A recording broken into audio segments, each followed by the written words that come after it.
Live everywhere. Daily Co's Radio on netrootsradio.com presents David Walton. Kagro in the Morning Show.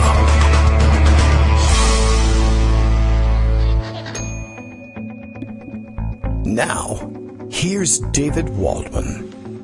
Wow, hello, how are you doing, everybody? It is Wednesday, January 16th, 2019. I will note for the record, once again, by the way, our school's opening on a delayed entry program, so that's good news. We'll interrupt the program at various points to let you know how things are going and whether the correct snacks got into the correct bags. It's an important day here in the Washington, D.C. area. Like I said, school starting late. And also, for your information, the latest of the college application deadlines has passed. So it was a late night last night, not because we were putting together the applications, though we were. That wasn't the reason that it was a late night. Of course, those had to be in by midnight. We made the deadline, just letting everybody know. But it's also the end of the marking period, and so lots of projects due. And so we're working on pretty much no sleep today. Should be a very focused show. Thankfully, we have Greg Dworkin and Joan McCarter with us, and in all likelihood, they will be able to keep me awake, and I will remember to press all the buttons at the appropriate time, and we'll have a show. We should note for the record that we have ordered 1,000 Egg McMuffins today for breakfast, and not that we have any championship teams coming by. We're just exceptionally hungry, and we thought it was a wise thing to do. It's a big trend now, mass ordering McDonald's. I thought Trump missed out on a much better photo opportunity than he got out of the McFeast, I guess. I was thinking, it would have been a smash hit viral video if he had driven through a McDonald's drive-thru window in the presidential limousine and pulled up and asked for 1,000 hamburgers. And now it would have been an even bigger smash viral hit if he had been seen paying in cash out of his own pocket. And they could stage anything these days, just like the moon landing. So I suppose they could have made it happen. Wondering whether we'll ever find out. I mean, I think it's just too small bore to ever really care or find out who paid for something. But maybe David Farenthold will unearth the facts about that at some point. Also, small bore. I did see somebody point this out to me the other day that Trump had a small Band-Aid on the back of his right hand. I didn't know that they made doll-sized Band-Aids, but he did have one on the back of his right hand. And apparently in the news, it's set off a round of Twitter and other online speculation about what medical condition might lead one to put a Band-Aid on the back of one's hand. Now, among them are the excuse that the White House actually gave, which was that Trump was, roughhousing with his youngest son, Barron, and cut his hand, which sounds very virile and active and manly and such. Not really. I can't really pass too much judgment on that. All I can tell you is that now that the White House has said he has cut his hand playing with Barron, we know one thing about the injury. He did not cut his hand playing with Barron. So start the speculation anew, I guess. The article I happened to see in passing noted that the president is due for his annual physical, which so that excuses all of the medical speculation, I guess. And they should have given him one of those kids' Band-Aids with, I know they were trying to keep a low profile, but they don't have anything that matches his skin tone, so they might as well just have gone straight to the kids' Band-Aids perhaps with animals on there to help him study for his neurological exam, which last year he passed with flying colors, apparently, but, one color, orange, and I don't know if they have too much doubt about whether or not he can recognize the difference between the various lines of garanimals, let's say, and get top marks, record-breaking mental acuity for the president, I'm sure, coming up. Let's see. Plenty of other, realer stories. Bill Barr, the other crazy lawyer from the Republican side, was testifying yesterday before the Senate Judiciary Committee, he, of course, apparently actually nominated. I don't know. I haven't seen the paperwork, but the Senate believes it has, or is proceeding as though it has. Seen the paperwork nominating him nominally to head the Justice Department as Attorney General. He will be acting as though he were the Attorney General, but with the actual title of Attorney General, and some indication that he won't act like any Attorneys General, perhaps, in the past. Less studious, I guess, than most of them. Apparently, he has a tremendous amount of time on his hands to write notes to the current administration and other former Republican administrations along the way, too, about what his opinion is on various topics of the day. He's a well-read person, apparently, with one notable exception, garnering a lot of eye rolls in the hearing yesterday. He was asked about the emoluments clause and what bearing he thought it might have on the events of the day. And he says, I'm not too familiar with it, which I understand, but I haven't read it. That I don't understand. I haven't actually read the emoluments clause. And Marcos was pointing out via Twitter yesterday, I'm old enough to remember, using the old format, I'm old enough to remember when Republicans carried pocket-sized constitutions around with them and pretended to read them all the time. And he was constantly asking, show me in the Constitution where it says you can't, in this case, accept emoluments. Hey, look at that. It's true. It says it right here. You did show me where it says that in the Constitution. How interesting. I didn't really think that you guys knew what was in here, but that he hasn't read up on. And that's too bad. There are parts of the Constitution that don't come up very often. Emoluments, actually, is one of them. Nobody else has ever come even close to being in trouble for accepting emoluments. And, of course, this guy has obliterated all of those barriers. And that might come as a surprise. And I guess it's time to study up on the Third Amendment in case he starts quartering troops in your house. Don't tell me you haven't read it. It's here. It's short. It's a quick read, probably about 30 seconds or less. So it won't take a big part of your day. Anyway, Greg Dworkin is here. Let's let him take as much of our day as possible, as a matter of fact. Hi, Greg. How are you? Well, don't worry, because Joan is coming later, right? So right. I can. Cavalry is here. It was funny. I was laughing when I was listening to your intro. Uh-oh. Because when I heard that Trump had a Band-Aid on his hand, I thought the exact same thing as you did. Oh, must be a pediatric Band-Aid. I wonder if he chose Frozen or Wonder Woman. Right. Those new ones are really nice. Right. And then I thought, oh, wait, maybe Mick Mulvaney intervened and he had a Band-Aid from Schoolhouse Rock, which is basically a cheat sheet for how a bill becomes a law. He could look at his hand and just kind of make pretense that he actually understands what's going on, and maybe that would help with the shutdown. He'd be looking at the inside of his hand, though, saying, where's the notes? And they'd be on the outside where we all see them. Well, you got to put them in both places. Right. So no one hand says, remember, the notes are on the other hand. Oh, look at that. Exactly.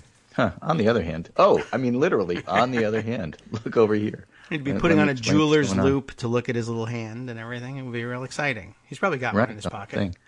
So we're going to talk some process a little bit later today. We have to talk about Steve King and what the House is doing with him. Yes. And I think that's just awfully interesting. But I want to start with what I put together for the Pundit Roundup today. All right. Which is the title is The Shutdown is Hurting President Individual One's Reelection Prospects. Yes, that's true. Like Bill Barr, I haven't read it. Well, here's what it says. It says, I love the hot takes about how Trump is a favorite for re-election. That's where horse race coverage veers off the rails.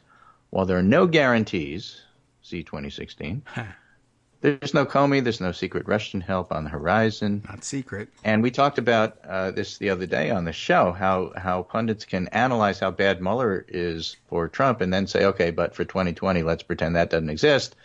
And, of course, it's not going to affect his re-election chances, which it will. So Harry Enton points out Trump's boxed himself in on the shutdown with nowhere to go. Yes. And his approval and disapproval rating in an average of polls before the shutdown was -10. It's now down to -14. And it may not seem like a big drop, but don't forget his ratings are incredibly stable and generally don't move. We'll talk a little bit about why that is. And G. Elliott Morris points out that Gallup's Trump job approval is out. Gallup is now doing it monthly. But they do have one for January 2nd through the 10th, which shows that 88% of Republicans back him. It's down a point. 6% of Democrats back him. That's down 2 points since December. But more importantly, independents back him 31%, and that's down 8 points in a month. That's got to be real. 1 and 2 points is maybe not. Well, it's not going up. It's the stability of his numbers. No, up is But good. independents dropping by 8 is important. G. Elliott Morris points out it's very, very tough for Trump to win in 2020 if his approval among independents is just 31%. Now I know many of you are going to write in and say, oh, there's no such thing as independents. Everybody always votes in a partisan manner. This is self-identification.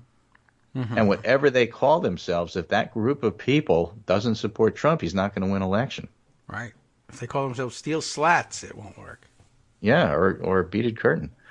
All right. So Gallup also has a whole thing about party ID, about how the Republicans are conservative and the Democrats are becoming a little bit more liberal. Okay.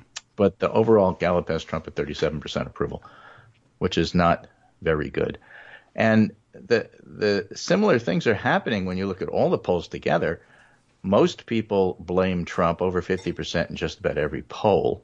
If you lump them together and say Trump and Republicans, then they take the bulk of the hit.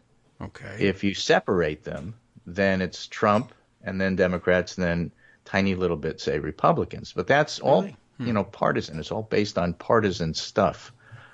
Pew has poll out today. Most border wall opponents and supporters say the shutdown concessions are unacceptable. That is to say, Democrats are not budging on the wall. Republicans are not budging on their view of the wall. Both sides are dug in. Nearly 9 in 10 opponents of expanding the border wall say it will not be acceptable to pass a bill that includes the wall. And there's more people, of course, that don't want the wall than do.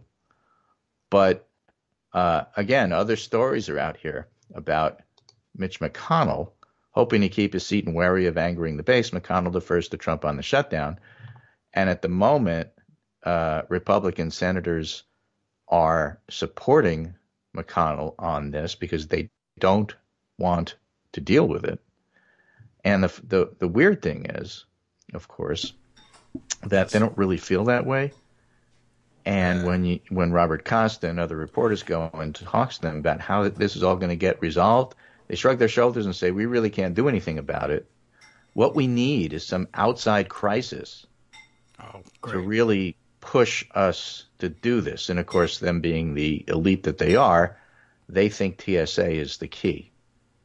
That if you have a lot of TSA workers not show up at airports and lines get long, then travelers, airline travelers, will get really mad and they'll turn on the Republican Party and force them to do this. I see. Okay. That Which happen. is not terrible logic, but it's sort of kind of interesting. And I am reminded because of that of I always try to research this when I see it, and I'm not totally sure whether or not it's apocryphal, but there's some famous stories that FDR one time in 1932 met with Sidney Hillman. There's an award named after him for journalism, by the way, but Sidney Hillman was a socialist labor leader. He was. And Hillman and his allies, says Wikipedia, arrived with plans they wanted the new president to implement. Roosevelt told them, I agree with you. I want to do it. Now make me do it. Right. And I think it's a great political line, and we talk about that all the time. It isn't just important for you to tell your political leaders, I want you to do something. It's even more helpful to say, oh, and I have 1,000 votes lined up behind me. Yes, that's how one makes. I have the ladies' club in my local town, and I have the Friends of the Library, and I have this group and that group and everything else, and that just carries a lot more weight. Something that was driven home to me by the late Ted Kennedy when I lived in Boston in 1972, and I actually went to see him about something. That's early, not late. And I was talking about what was then a Senate one reform bill for legal issues. I don't even remember what the issue was. It was a long time ago. But basically, he granted me the 5 to 10 minutes that you get for being a constituent. And he said, it's a really good point. How many votes do you represent? Right. Well, that's the measure. That's And, I was young. I was obviously a college kid, and he was very polite and kind about it. And he said, I don't mean to cut you off or anything like that, but here's how things work. You got to come. Next time you got to come with votes. Mm-hmm. Come with votes, and we'll talk even longer. And so that was a really good political lesson. Yes. Well, it's a true one. It's a true one. So anyway, the other time that FDR supposedly used that quote, by the way, was with A. Philip Randolph. And for those of you who don't remember, A. Philip Randolph organized the porters on sleeper cars. Right. One of the original African American labor unions, was a socialist as well, civil rights leader. A. Philip Randolph and Bayard Rustin actually were the organizers of the March on Washington that Martin Luther King did his "I Had a Dream" speech with. Yeah, there's another story that FDR said the same thing to A. Philip Randolph at one point, talking about civil rights, and said, "I want to do it, make me do it." And so there's a whole long tradition of this, and basically the Republicans are saying the same thing. We really don't like this shutdown, but we really don't have a choice. We have to support McConnell because basically a lot of us, a third of us, are up for re-election in 2020. We're afraid of our base. So we'd love to shut the shutdown down, but you have to help us. Make us do it. Have some external thing that gives us an out, because we don't see any possible way out of this, because Trump has backed himself into a corner, and we don't see a way out. We can't negotiate with him. He keeps changing his mind. You got to do it. Yes. You, the public. We're powerless. Right. Or the Russians. That's their responsibility. Make him do this. Or Rush Limbaugh, Yes, right. Oh, that's true. If you could come over the telly, that would work too. And it worked well in the most cases for FDR and for the people he told that to, because both of those guys had pretty good answers about how many votes they came with. They were counting, like Nancy Pelosi. Now, there's no question that the general public opposes building the wall. It's like 60-40. Yes. And you could say, gee, 40 is a lot of people, and therefore they're not going to, but you're looking at it in electoral terms. If your electoral results, if your election results are 60-40, that's called a landslide. Yeah, pretty much. And 60% is a D, by the way, even if you win. Quite honestly, but okay. So, clearly the public favors, the Democratic position on this, and it's only going to get worse. And it's pretty clear to everybody it's only going to get worse for Republicans, and that's why they would love the public to save them from themselves. Democrats aren't doing it. And it's interesting because the consternation at the beginning of the shutdown from the media, that I don't understand why Democrats aren't compromising and caving. Oh, yes. Like they always do. I just don't get it. I don't understand why they don't just meet him halfway. There's 100 reasons why, including the fact that you don't even know what his position is because it changes by the hour. Yes. You can't trust him. And by the way, it's a bad idea. And, there's some things you can't just do partial stuff on. We'll only kill him a little bit. Let's compromise. True. Yes, right. I'll only cut his head off, not his arms and legs. I'm not going to draw on nearly headless. I'll merely decapitate him.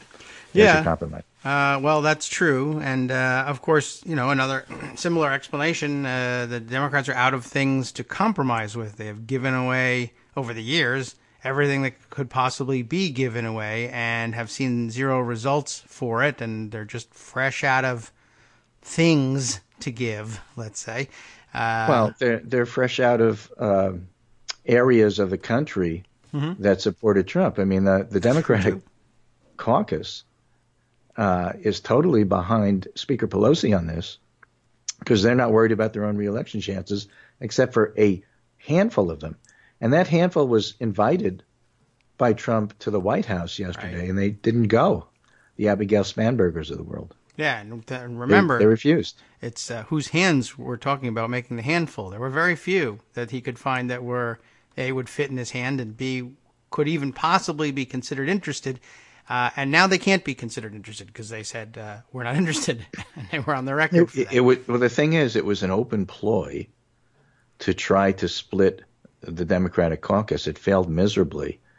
And it didn't even get the same kind of play as the so-called Pelosi rebellion, which didn't turn out to be much. So she still has total control of her caucus, and by the way, is becoming more popular because of it. Nice. So the next step is he's now going to turn to the problem solvers and invite them over. I feel like they sort of are obligated to go, given who they call themselves. How can we solve problems if we don't even go and hear what the other offer is? We have to go. Right. Fine, let them go. That doesn't mean that the caucus is splitting or anything like that. So they can try the Dems and disarray stories, but they're just going to fall flat. That's not what's happening. So the Democrats are holding solid, and the Republicans are getting extremely nervous, more nervous every day. Today, in the Senate, supposedly there's going to be some Lamar Alexander-led letter in a bipartisan way saying, in theory, both sides want to reopen the government. Oh, is that his letter? Okay. Which is interesting only because Lamar Alexander is a very close ally of Mitch McConnell. So it's kind of like a back way of saying, make us do it. Yeah, that could be. I had read mention of the letter, I think, in a Robert Costa tweet this morning. I think it was him. Yeah, of course it's not ready because they're senators, because they're still debating it. Right, but of course it has already been leaked because they're senators.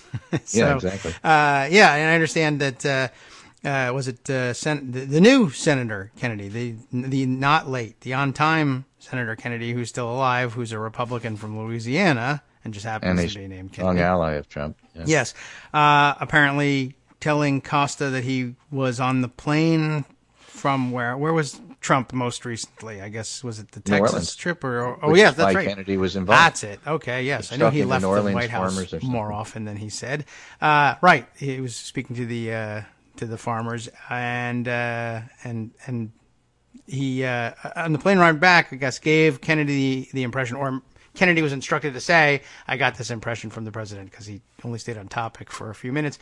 He's absolutely, positively dead set against changing his mind, which is an amazing thing to say about this president and think that people will believe you. But there are certain topics that it's easier to believe the president can't or won't change his mind on. But, but Syria, life and death of troops, life and death of the people in the region, that's a coin toss. It could happen at any time. The wall, no, absolutely not. So he's probably right. It's just that the inaccuracy in the story is it isn't a mind we're talking about changing. So while all this is happening, of course, the other story that cable has been nonstop about, despite Bill Barr's confirmation hearing, has been all the revelations on the Russia front. Mm-hmm. The Russian front. Send Trump to the Russian front. So this one, Mark Berman, who is national reporter for Washington Post, writes, here's something new. Oh, good. Yeah. From the New York Times. On the same flight where Trump personally dictated a false account of the Trump Tower meeting, he called a reporter and argued Russians were falsely accused of interfering in the 2016 election. What? The day after the two meetings, as Mr. Trump was on Air Force One taking off from Germany, heading back to Washington, he telephoned a Times reporter and argued that the Russians were falsely accused of election interference. Okay. While he insisted most of the conversation be off the record, he repeated a few things in public in little noticed asides. He said he raised the election hacking 3 times and Mr. Putin denied involvement. But then he said Mr. Putin told him, if we did, we wouldn't have gotten caught because we're professionals. Mr. Trump said, I thought that was a good point because they're some of the best in the world at hacking. So of course, they were caught. So, it's just another example of Trump taking Putin's side over his own intelligence community. He denied it 3 times, and that's meaningful in theology. In certain circles, yes. So, okay. So he's a liar on the phone. I don't know. I'm not sure what else what do we get from this? What we get from this is constant talk about the fact is Trump a Russian asset? Remember, adults learn by repetition. That's what I thought we were getting. Okay, yes. And while Trump repeats the lies over and over and over until his base accepts it, and that's why they support the wall when they initially didn't. if every single day people are going to talk about, I can't believe that last Friday we were talking about whether or not the FBI was opening up an investigation into Trump, and I can't believe people are actually saying to his face, reporters, are you a Russian asset? Yes. And that happens every day, then that sinks in. And that just makes fertile ground for when the Mueller report actually comes out, which is part of what the Barr hearing was all about yesterday. Interesting opinions on both sides, because when you have somebody slippery like a lawyer like Barr talking about what are you going to do with the Mueller report, it's really hard to know what he's going to do with the Mueller report. First of all, is there actually going to be an official Mueller report? Right. Is he going to do the Leon Jaworski really short, or is he going to do the Ken Starr really long version? We don't know. Right. And then if he does do that, it goes to the Attorney General, who then decides what to do with it. That's according to the statutes and regulations, is perfectly in keeping with what's written. And what does that mean? Does that mean that he releases the report, or that he redacts the report, or that he writes an executive summary of the report, or he says to Congress, especially the House, I know you want it. I want to give it to you. Now make me do it. Ooh, so they go ahead and subpoena it and then release it. None of that is known. And you can't tell any of it from his testimony yesterday. So you can't read tea leaves and say, okay, now we know what's going to happen. None of us do. Right. And we might as well tell you, you can't read tea leaves. Just a little science. Well, that doesn't work. Yeah. Not gonna. So I mean, what the tea leaves tell you is that your teacup is empty. So you might as well pour some now more. That it's accurate with. You got me there. I definitely need more tea. Yeah. All right. So it's but the point is, despite everything else that's going on, it's really been just about the primary conversation, and that's just a fascinating turn of events. We look at it and say we already knew this, but I'm telling you, the public didn't. That is definitely true. They haven't been paying attention. It is worth repeating, because that's how you get the public to pay attention. And though we've been repeating it ad nauseum, as they say, do our part. Yeah, there are people who have managed to ignore it or misunderstand it up to now, and we have a lot of people in this country, a tremendous number. So, we'll be back to tell them about it again. It's a big league. Hi, it's me, David Waldman, your host for Kagro in the Morning, with a brand new interruption, though it's still aimed at saying thank you to all of you who are supporters of the show. We've made a lot of progress. When we first started this campaign, fewer than 1 in 25 regular listeners were donating to help keep us on the air, and now that's down to about 1 in 15, but we've got a long way to go. Remember, it won't take much. Our average monthly donation is currently about $7, for which you're getting 2 hours of great news and entertainment 5 days a week. What's that, 70 cents an hour? That's a pretty good deal. But as a wage, well, I think Democrats would be against that. But if we all put our 70 cents together, or even half of us, that'd really be something. And my kids could go to college. Now, that's not all on you. But remember, patreon.com, Patreon.com, is there to make it easy. You can find us there by searching Kagro X, or David Waldman, or Kagro in the Morning, or even Daily Coast Radio in their search box, and you'll be right there where you need to be to make easy, recurring monthly contributions to support our show. Once again, thanks so much for your continuing support. Welcome back now to the Kagro in the Morning show here on Netroots Radio. I forgot the name of my show there briefly. But like I said, late night, breaking news from Justice. He says Trump cut his hand when he slammed his hand on the desk, yelling effing hamburgers and fries as he stormed out of the Oval Office. Hamburger. Yes, right.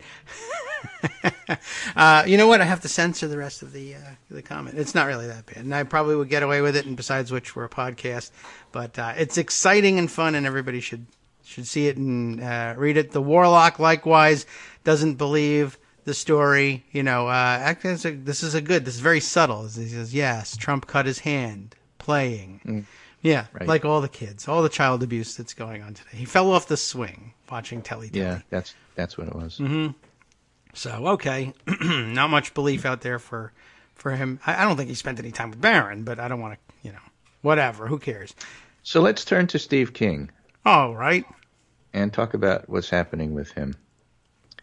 All right, so I'm going to start with one of my favorite writers, Charles P. Pierce, who writes, every Republican turning on Steve King was grown in the same terrarium.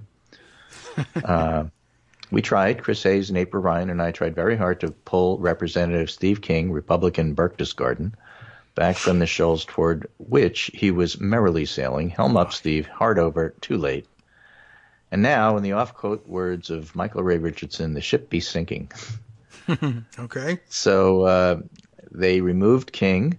House Republican leaders removed King of Iowa from the Judiciary and Agricultural Committees on Monday night. Now, being on the Agricultural Committee might be deemed important to a state like, Iowa. Yes. And his particular district. The Corn Palace. And so you may well have Republican leaders in Iowa turn on him, because what value is he if he's not on the Ag Committee? Yeah, that's not much, really, I guess. And he's no value of any kind. He's not on any committees anymore. Right. So Kevin McCarthy, writes Charles P. Pierce, Kevin McCarthy, the minority leader of the House, moved on King, which gives us another chance to toss an elbow at former Speaker Paul Ryan, the zombie-eyed granny starver from the state of Wisconsin. I remember love that line. That's a great line. Yep. Ryan was perfectly fine with having an outright white supremacist in his caucus for more than a decade, because Ryan never found the political gumption to bring the Wild Kingdom there under control. And, of course, that's a long-standing complaint of mine against Paul Ryan, that he, like Boehner, should on occasion have used Democratic votes to pass something. And the fact that he didn't empowered the nutcases, or the Wild Kingdom, as Charlie Pierce calls them. Yes. And he goes on to say that none of them have addressed the real facts about Steve King. Namely, he was nurtured and produced in the same conservative Republican terrarium as all the rest of them. I wonder if that's just his name for his candidate in the box. Paul Ryan and Kevin McCarthy included. King bloomed more lushly and more exotically, but he's of the same genus. Now they're all required to pretend they never understood how this lethally poisonous plant sprouted in their midst. I wonder how long the delusion can last. I've been wondering that for 3 decades now. Now, what they did is they stripped him of the committee, and then the House voted to condemn white supremacism. And I think it was like everybody to one vote. And the one vote against was not Steve King. Okay. It was Bobby Rush, who said, I'm not voting for this. We need to at least censure him, if not to expel him altogether. Yeah. And Rush and Tim Ryan are therefore sponsoring, you'll have to explain this, are sponsoring a censure motion, which after 48 hours then becomes privileged.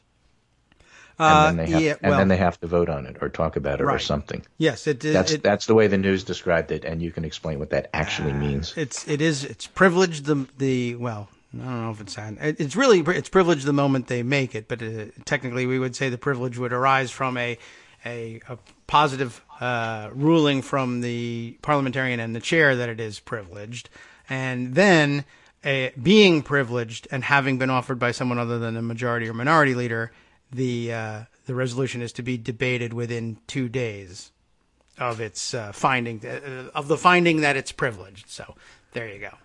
There you go. It's not too far off. You wouldn't fail the test if you just read the newspaper on that, like I did. I said the Corn Palace. It's not in Iowa. It's in South Dakota. But I'm thinking corn. That's the point. Just to clarify that. Well, it's not far from Iowa. The point really there is that if you do something to Steve King, it doesn't mean that's the only thing that's going to happen to Steve King.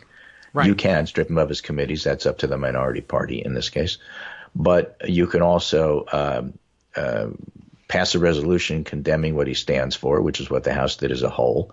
And the argument that people have about why did you do something less than censure or expulsion. Yes. Censure takes a majority and expulsion takes 2/3. The argument there is if you do this less than that condemnation, you get the entire House to be on board, and you get a bipartisan entire House to one vote on this. And that's important symbolically for reasons which aren't totally clear to me, but that's what people wanted. Yes, you would. I guess the idea was, let's see if there's anybody who'll vote against condemning white supremacist ideas and the notion of white. It's not white. Yeah, what is the word you want to use? It's not white supremacy because we're rejecting that. Obviously, it's white. You say like sort of had to jerry-rig a word up there, supremacism. But basically, it's just laying it out there like a trap. Is any Republican crazy enough to vote no on this? No, the answer is a Democrat did, but for other reasons. Yeah, for other reasons. And the other reasons were they want to do more. And that doesn't mean that won't happen. Censure could still happen. Yes. And I still personally want at least censure to happen. It's been suggested to him by several Republican leaders that maybe he should resign. Kevin McCarthy won't go that far, but the number 3 has. I think Liz Cheney said you should resign. She did. And they all were using a similar line they were passing around. That he should look for a new line of work. Yes, which is what Mitch McConnell said. So it's not as if the Republicans aren't pushing on this. Yeah. And censure may, in fact, still happen. I want censure to happen because I want the public record of the sternly worded letter, only verbally given, with Steve King having to sit there and listen to it. Yes. Which doesn't happen with a resolution like what just passed, but would happen with formal censure. Now, interestingly, Steny Hoyer, who I think is an idiot, said we don't want to do censure because we need to save it for really important things. We don't want to dilute what the meaning of censure is. Of course, to me, is like, if you don't censure over this, what the hell would you censure over? That's curious. I don't know why he would be so worried about it. It doesn't get used a whole lot. No. You use it usually when, very often when people are convicted of a crime or found not liable, but are hit with ethics stealing charges. Money, you're stealing campaign money, you're doing other things that besmirch the name of the House or the concept of what a politician is. So they get really upset about that. I don't know what makes him. I can't imagine why he would differentiate, but that's not a smart thing to do. And I was taken aback. It's not a smart thing to say, an idiot, but he did say it, and I was taken aback. He is here. He's not reading anything correctly here. That's odd. And just from a strategic point of view, why wouldn't you press this harder, if not necessarily as far as you can take it? If you've just had a contest on it and it's unanimous, go further. Yeah. Well, what do they say? Some entertainers don't know how to read the House. And in this particular case, Steny Hoyer doesn't know how to read the House. That's a capital H. And I think he's got it all wrong. Yeah. That is odd. There's middle ground still out there. I mean, I don't think it's worth exploring for us, but it might be what Republicans turn to. Is there's sort of a new thing that has developed in between this and censure, a reprimand, which you would get, dressed down in writing. Is that what Charlie Rangel got? Charlie Rangel, he may have had a full censure. I can't remember now. I can't either. He wasn't paying attention, and I guess neither was I. Right. But we could look that up and find out. It's like, like they tried to invent. Yeah, no, Rangel was censured. Yeah, that's. That's the sort of thing. Yeah, how did Steny Hoyer vote on that one? He was the 23rd member of the House to be censured, so it doesn't happen that often. It is rare. It is rare, and it has to be fairly serious. And this is it. I mean, the reason that, of course, that they went ahead with this resolution, in addition to trying to see if any Republican would be dumb enough to vote no, quite properly, the press has spent a good deal of time pointing out, and activists as well, pointing out, Steve King is in trouble for saying the things that Donald Trump says almost all the time. I mean, maybe he goes a little further. Well, virtually every Republican elected official in Washington has been asked about this, all of whom decided not to talk about it. Yeah. It also pointed out that he is essentially King, the grandfather of what is now official Trump immigration policy. This is where it comes from.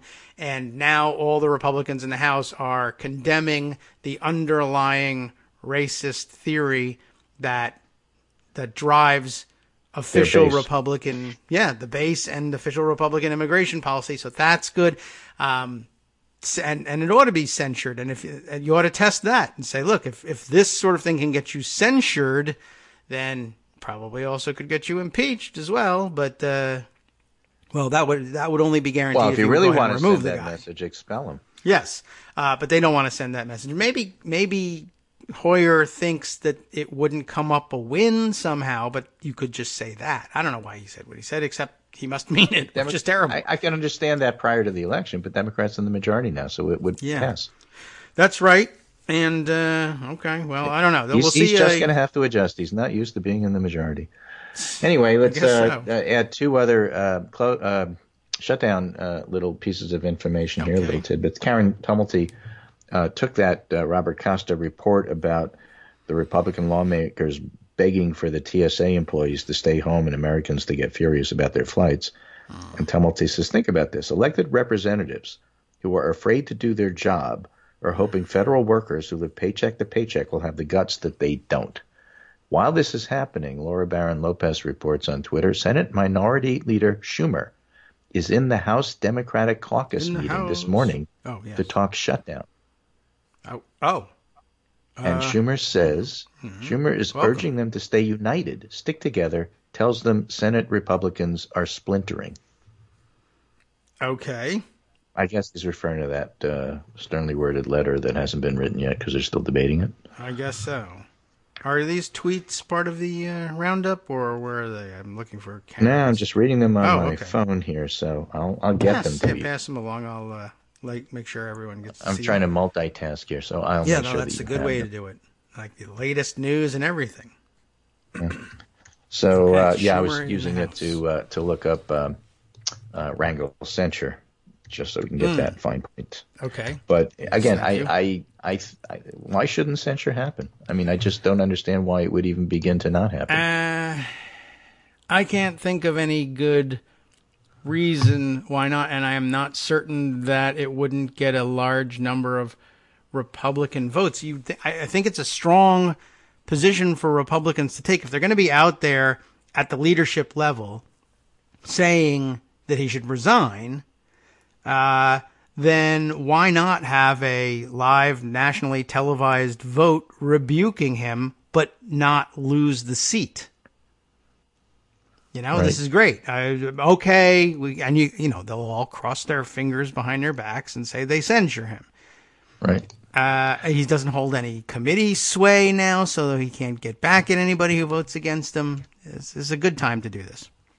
Right. Here's a Robert Costa tweet also I hadn't seen from about an hour ago, where he says, was just briefed on emerging bipartisan Senate letter. It's short and calls for government to reopen.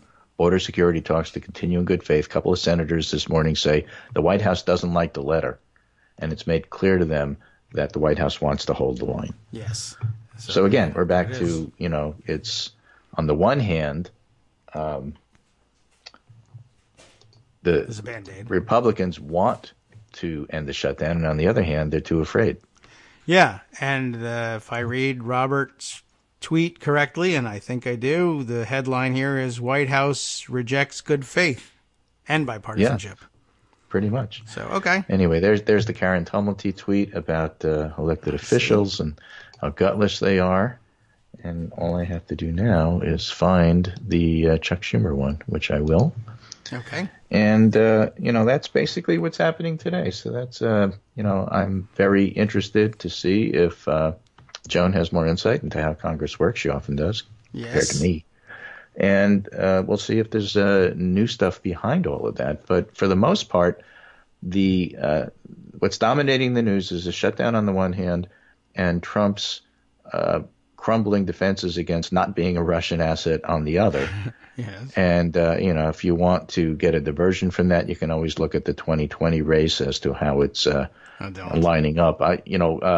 Jonathan Bernstein, political scientist, had one interesting observation, which will be interesting to see if it turns out to be true. Yeah, in 1990, he said, you have Kristen Gillibrand, you have Julian Castro, you have Kamala Harris, and you have Elizabeth Warren, of course. There are people who are throwing their hats in the ring now. And a lot of the people who are throwing the hats in the ring now are actually really going to run. And then you have we'll wait and see people. And he says a lot of them are not going to run. Okay. Right? They're not. They're if they wanted to run, they'd be in the ring now. They're not.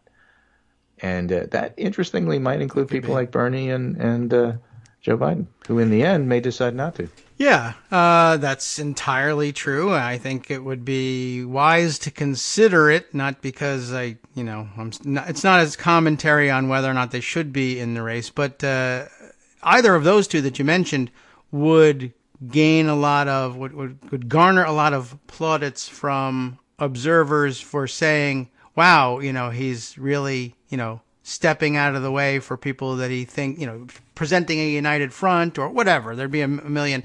I mean, if it's Bernie Sanders, there'd be a big fight over it as well. But I think they could do well for their public image if they were to bow out.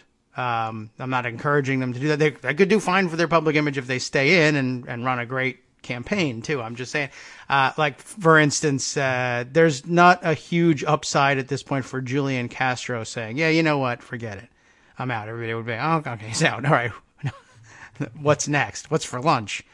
But Joe Biden doing it or Bernie Sanders, they have the opportunity to make a bigger deal out of it.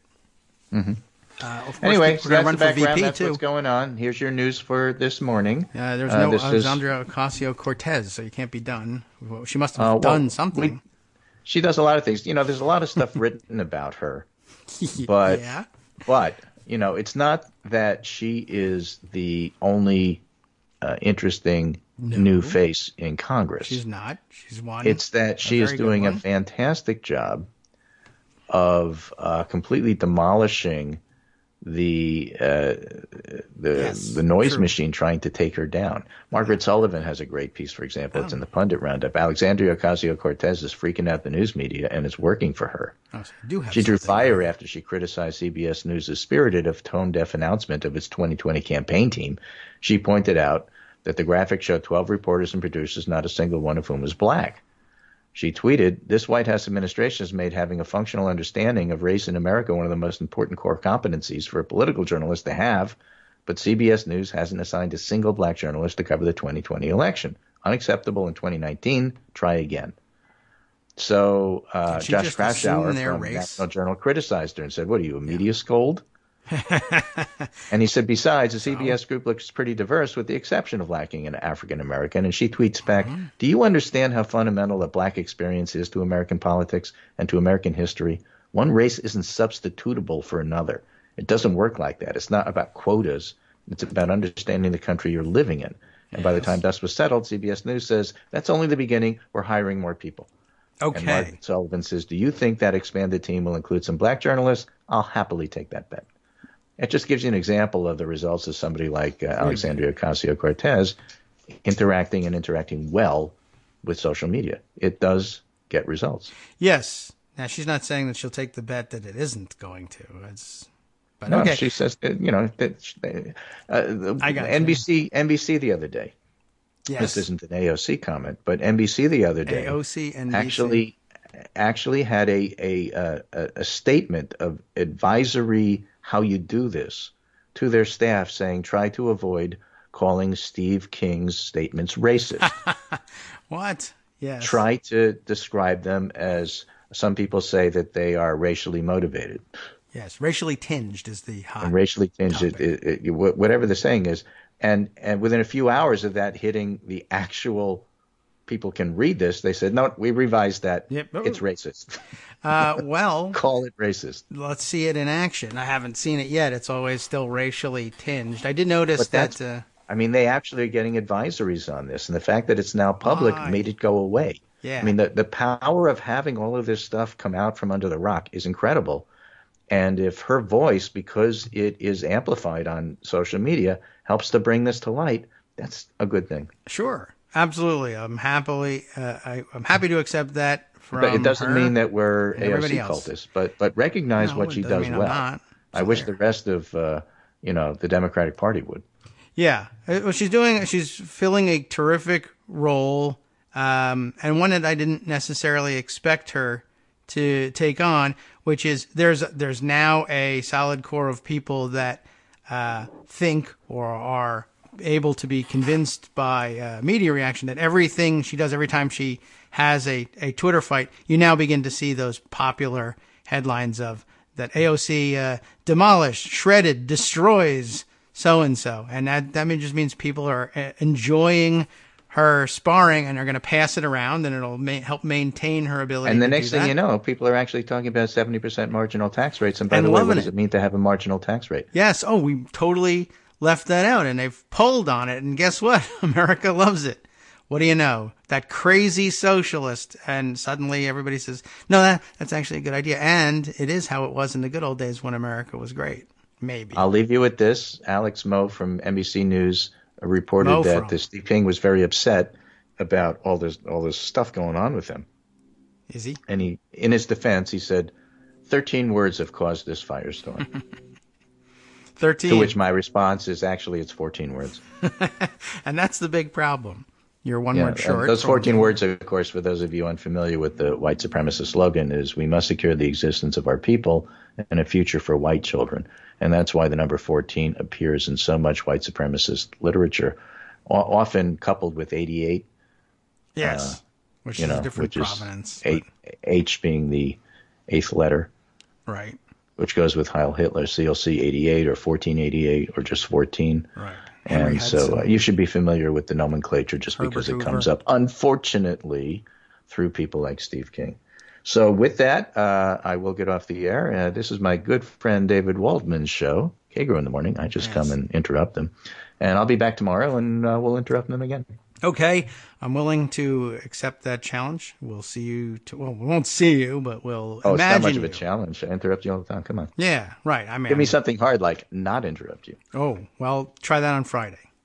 I can't do it. Yes, you can. All right, I'll just go in to interrupt you. Whole setup. Take care, and I'll talk to you. All right, very good. Get to work. I agree. It's time to go. I should go too, because there's probably work to be done. It is nearing the top of the hour, which I would shout out now that it's nearing time to get ready to go to school, but he's almost undoubtedly got earbuds in, and it will be to no effect. And he's not listening to the show on top of all of that. So there's some real problems happening in the house. But we'll use the upcoming break coming in less than that, just under, let's say in the neighborhood of 6 minutes. Now it's a little bit less than that. It's getting closer to 5. You see, I could keep going like this for the rest of the show. And then we'll be over, once we're over the top of the hour. Although, honestly, if Joan wanted to call in early, there's no problem with that either. Now, Greg, see, I knew he wasn't done. He has sent us a note afterwards. He just wanted to get breakfast, probably. And what has he got? Phil Mattingly. Let's take a look while we're on a Greg roll. News. Oh, good, because we're about news. Speaker Pelosi letter to President Trump suggesting he move State of the Union until after the government reopens. Oh, that's interesting. See, now she's got a tremendous amount of power to actually force that, but she must have decided, and she's probably right here, first you try gently suggesting that he do it and give him the opportunity to save some orange face in the middle of all this. But she can let's take a look here. Speaker Pelosi letter to President Trump suggesting he move State of the Union until after the government reopens, or, Joan, this is why Joan's not here. She's drinking champagne, or submit his speech in writing instead. Due to shutdown effect in DHS and Secret Service, is the basis for this. Via Fox reports, is that, no, that's Lauren Fox of CNN. Okay. Via Lauren Fox and Alex Rogers, also reporting for CNN out of D.C. Here's the letter. I have to clear my throat and make room for this large letter in my throat. Nice letterhead. Nancy Pelosi, Speaker. It doesn't say Speaker of the House. It uses that fancy Gothic type lettering that they use for official things in the Congress, in the U.S. House of Representatives in particular. Why doesn't it say Speaker of the House? It's just Speaker. Interesting. Okay, well, it's a nice letterhead.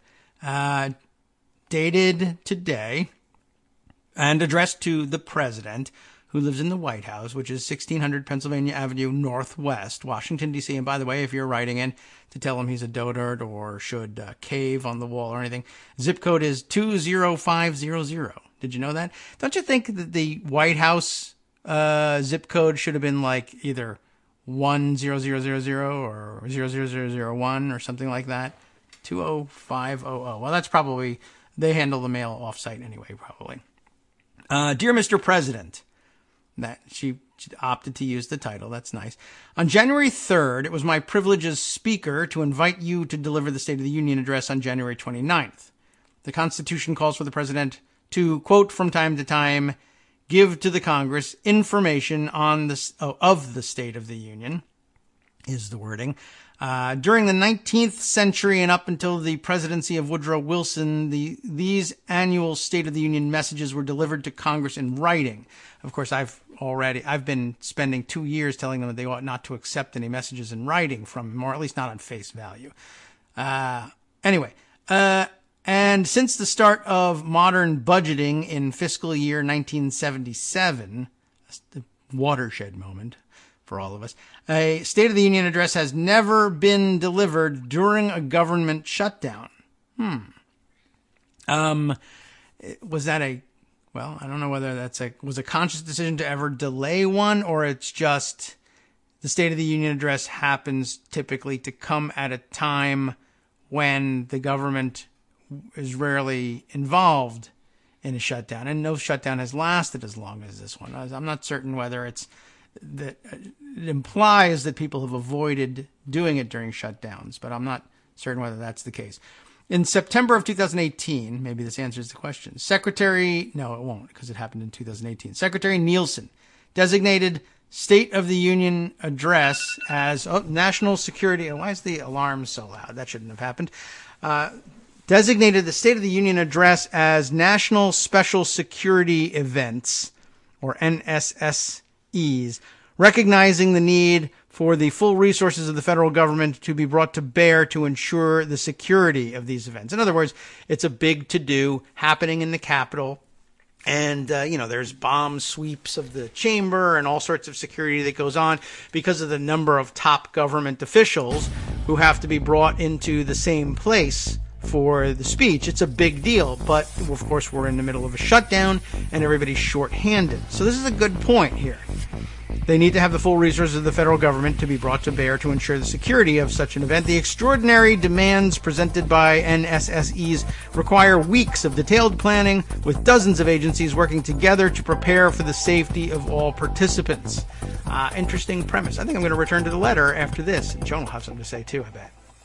Hi everybody, it's me, David. Let's change things up from the old fundraising pitch for just a minute and talk instead about how you can be a part of our show. If you've got a smartphone or any other electronic recording device, why not sit down and record a segment for us?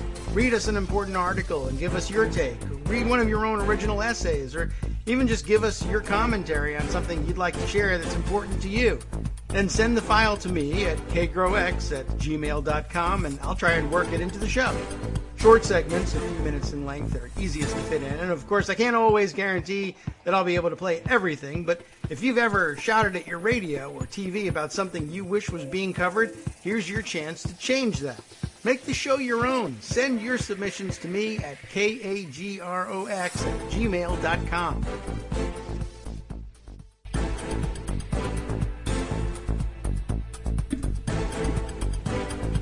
All right, welcome back now to the Kagro in the Morning Show here on Netroots Radio. Running up and down the stairs, making sure everybody's ready to go. Number one, ready to dispatch. Number two, actually just waking up, which is amazing. But like I said, we were up super late and may need some extra time to get ready today. Okay, returning now to Nancy Pelosi's letter to the president, basically adopting one of Joan's favorite ideas, or I should say, I don't know, I think it's one of her favorite ideas. It's certainly one of my favorites that I heard from her, though she may be too modest to claim credit for the idea. I don't know. We'll find out. If it's hers, then by all means, whether she takes credit for it or not, we'll give it to her. I'm willing to.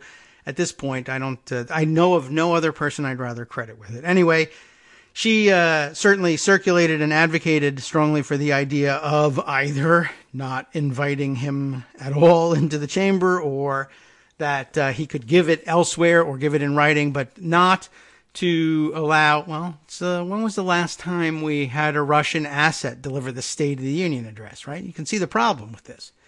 But she uses a very reasonable alternative basis for a neutral basis, you might say, for suggesting that perhaps the address ought to be delivered differently.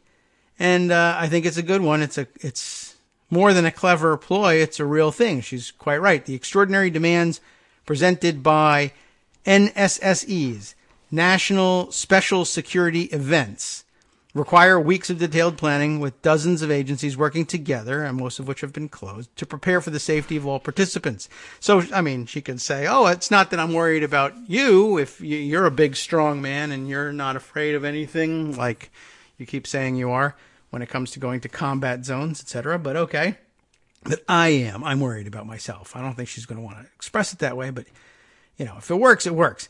Anyway, yeah. So, and I mean, her own or his own, Trump's own Secretary of Department of Homeland Security has designated the State of the Union address as such an event in September of 2018. I had assumed that everybody had at all times before. Maybe it's just a routine thing, or maybe it just never got that designation somehow.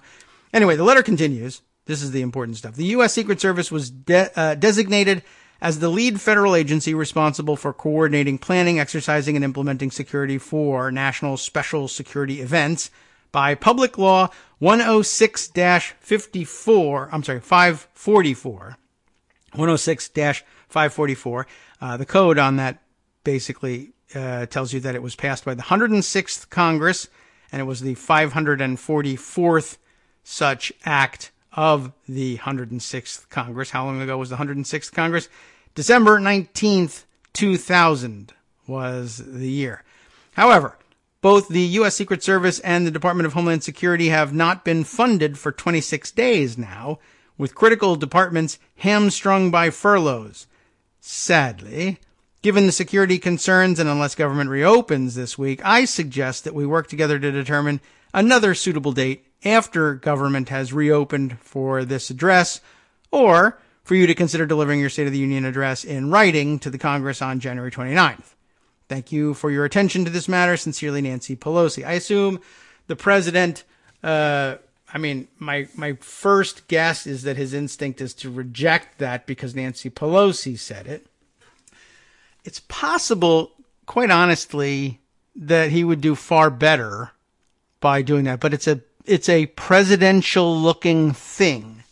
And he has great difficulty turning away from the opportunity to appear presidential. And that would include giving a big televised speech, even if you have no news to tell people during that speech, demanding network time. This is another thing, by the way. This would be the second time this month that he was on all networks. And I know he cherishes that. And of course, I think there's value to him in the venue, the setting. Everybody knows from the movies and from television and the news that this is where big, important speeches are given by presidents. And there's a huge audience and standing ovations. He loves those. And it's a nice place to give it in the chamber. And there's real production value to doing this, which if it doesn't occur to you immediately, if you've ever watched the State of the Union and then watched the response to the State of the Union, whether it's given by Democrats or Republicans, both sides for this one, the response always falls flat in terms of the excitement level, the interest, the visual and auditory,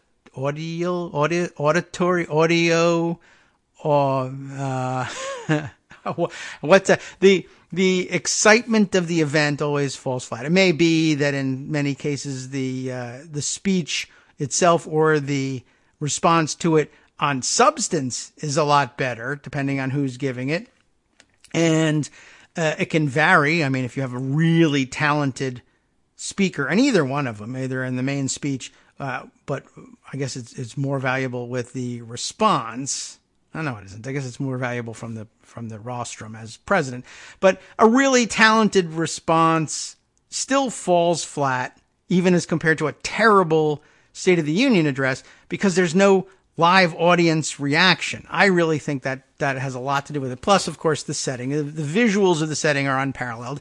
And then you got to find something appropriate to the occasion, but you don't have the setting available to you as the respondent to the State of the Union. And of course, it's most often done in a studio somewhere. I think they've experimented from time to time with having an audience around, but it's not the same thing as having the raucous response of members of the House and their guests. And of course, it's in that relatively small chamber. It's very noisy. And on television, it produces a particular effect that cannot be duplicated or has never been duplicated by a response to the State of the Union. Quite honestly, if you really wanted to try it, you would have to give a response like that in a stadium setting or a rally setting where the noise level of the response to an audience, you're supposed to be giving a serious policy speech. There's not a whole lot of applause lines in it. They don't give you an hour to respond the same way as the speech goes. It just doesn't set up the same way. So if he's got good media people, they will insist on a speech in the chamber. If he doesn't have good media people, he may say, well, a speech from the Resolute desk in the Oval Office also is, offers unmatched visuals, but he loves the roar of the audience. So I would think that his preference would be to give the speech in the chamber, and he could do it one of two ways. He could insist on a January 29th date no matter what and just roll the dice on security.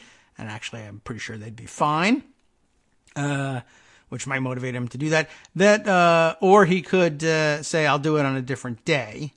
Now, Nancy Pelosi, more or less unilaterally, has the ability to simply say, well, I was kidding. I was suggesting that you adopt it as your own idea so that everybody could get along. And, as a legitimate decision about national security, we could do this thing and no one would have to lose face. But now that you're insisting on it, I might as well tell you, the Speaker of the House, I can just deny you the chamber.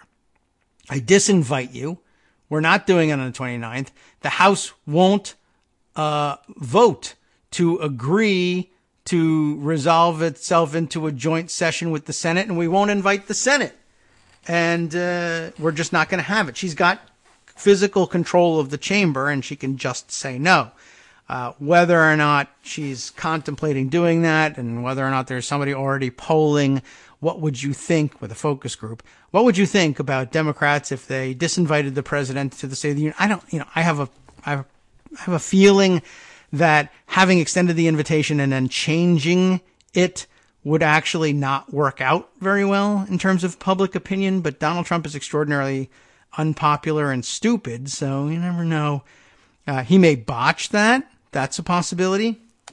But I think there's a certain amount of risk to it. But at least they have it's more than a fig leaf to say it's not that we don't want him to give the speech. We do. That's why we invited him, or we invited him to take a different date. It's that I don't think security is up to the task, given the size of the event and the stress we're putting on them with the shutdown.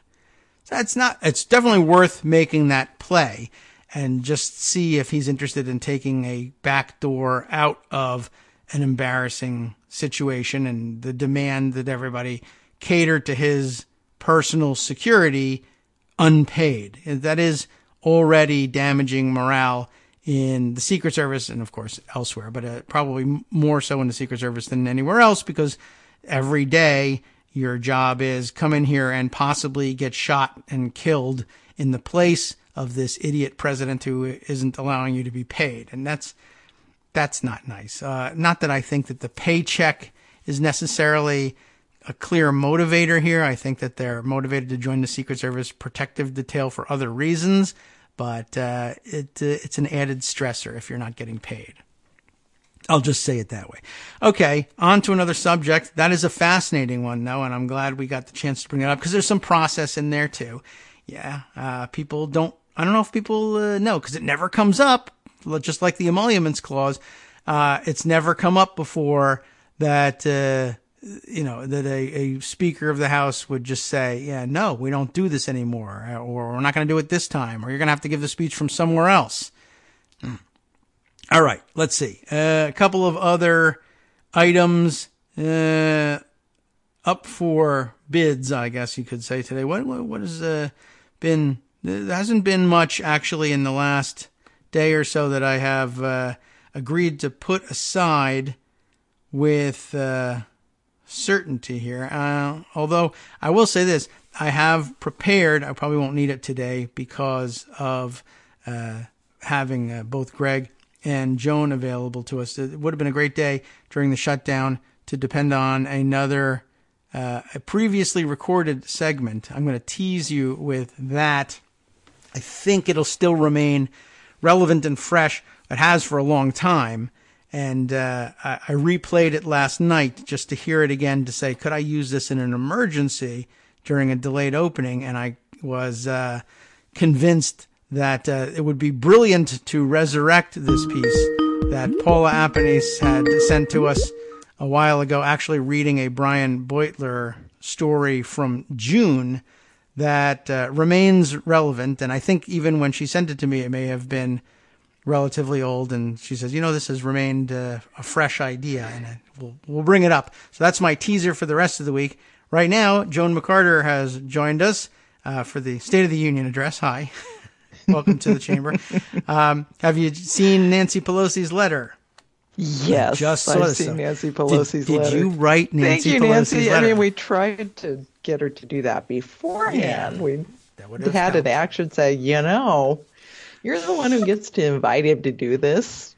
He can do it by letter. You can tell him to do so. Yeah, she came up with a pretty interesting excuse here for where she could say, I'm not being partisan. I'm being safe. So it's interesting, a different angle on it, but I was wondering if maybe you wrote the letter and gave it to her. But, so you did. You collected, I think, petition signatures at one point asking for this to be how the State of the Union got delivered. And I did wonder whether, I've been pondering whether Trump could possibly think, at least, that he would do better either delivering it in writing, because then it would sound smart. Everyone would know he didn't write it, but he would put out pictures of himself sitting with an empty pad and say he wrote it. And a Sharpie. Right? That's true. That's absolutely right. You say, show me the draft. If it's not written in Sharpie or crayon, I know you didn't do it. But he also, I wouldn't be surprised if he thought, I would give that address, either I could give it at a rally. I mean, that would be like super illegal, but what would he care? Yeah. Right? I mean, he might actually think that would be terrific and very real and down home-ish. And what could be better than to give, what's his favorite rally location that he's been back to? He's done a lot in West Virginia.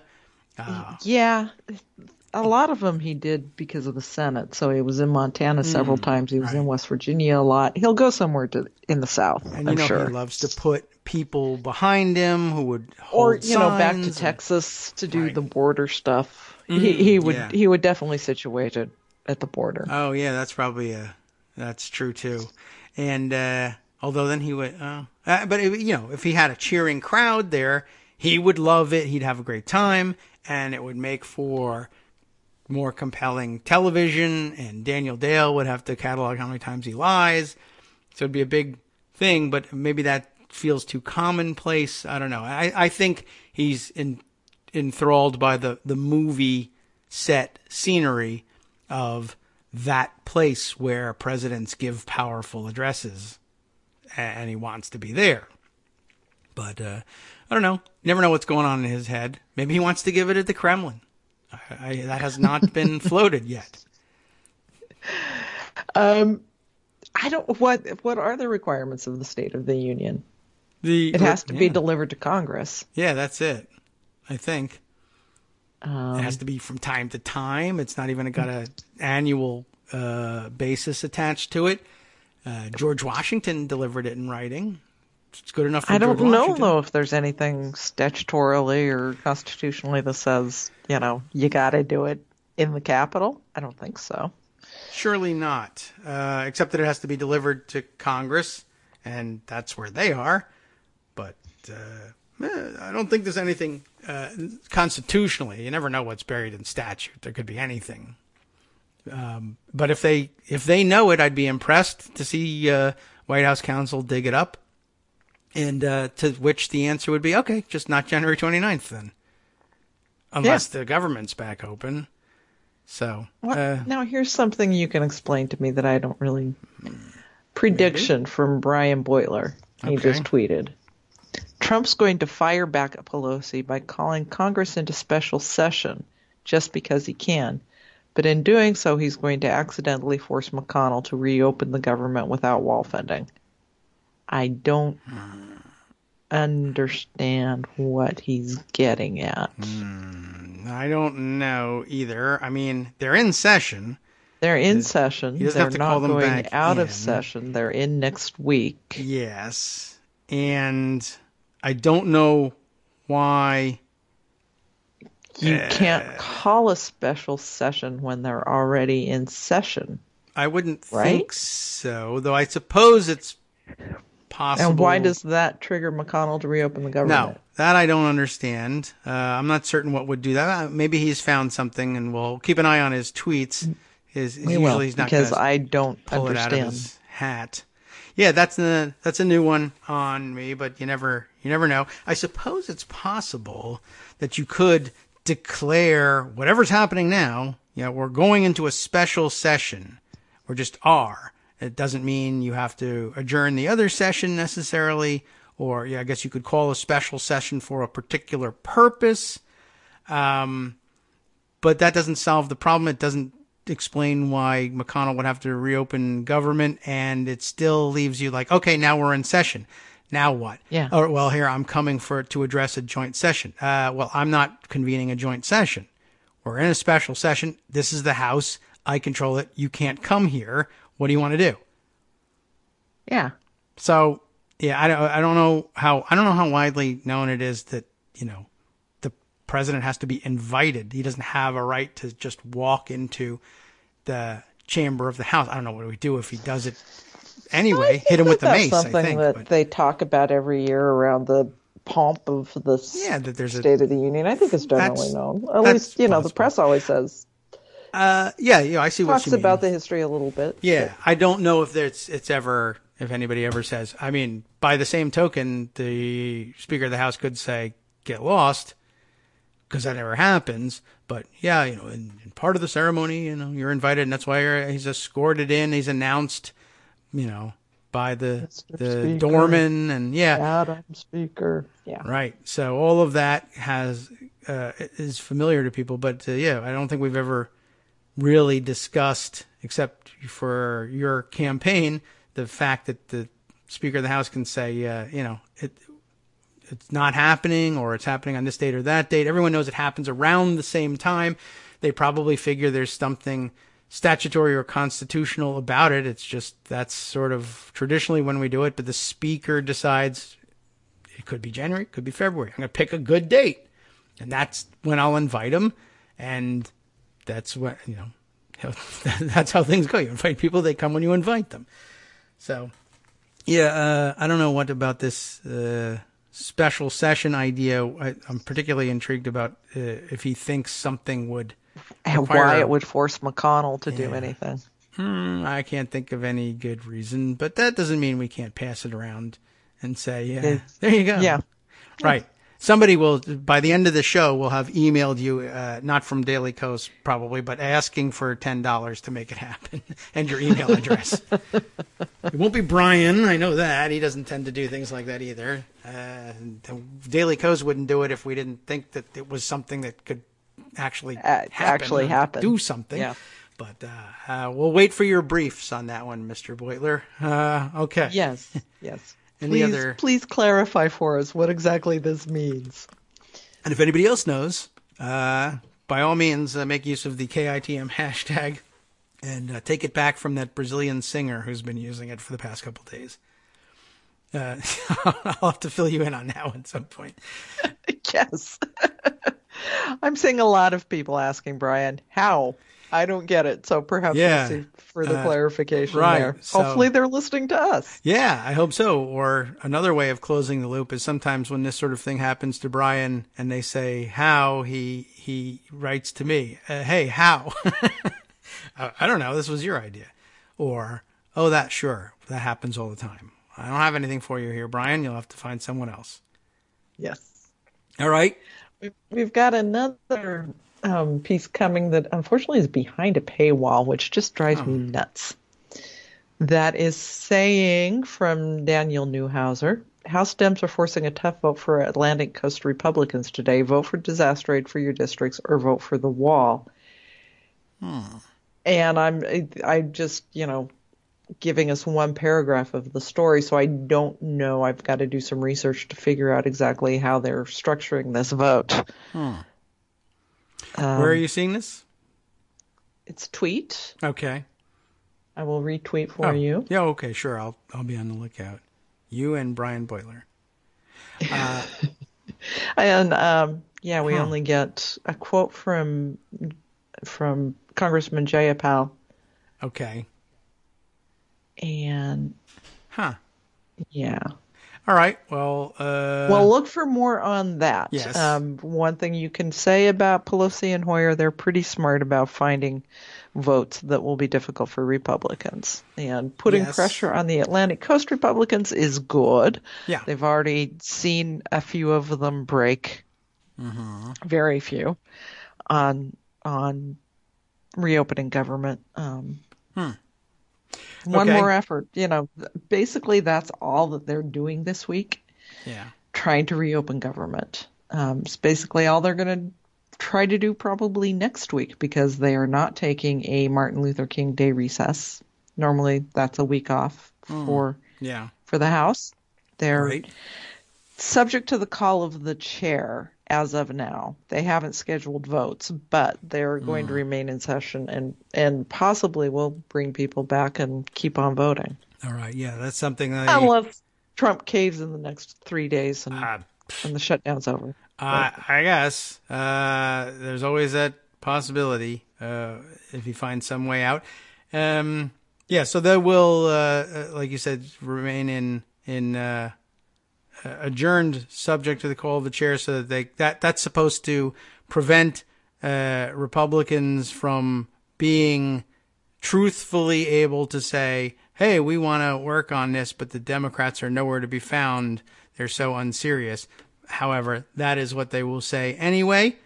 Yeah. And we'll be like, no, we're right here. And the press will say, well, both sides. And that's the story. I just told you the news for the next week. Yes. That's really it. That's how this thing works. We keep doing these things to criticism, to make ourselves criticism-proof from the Republicans.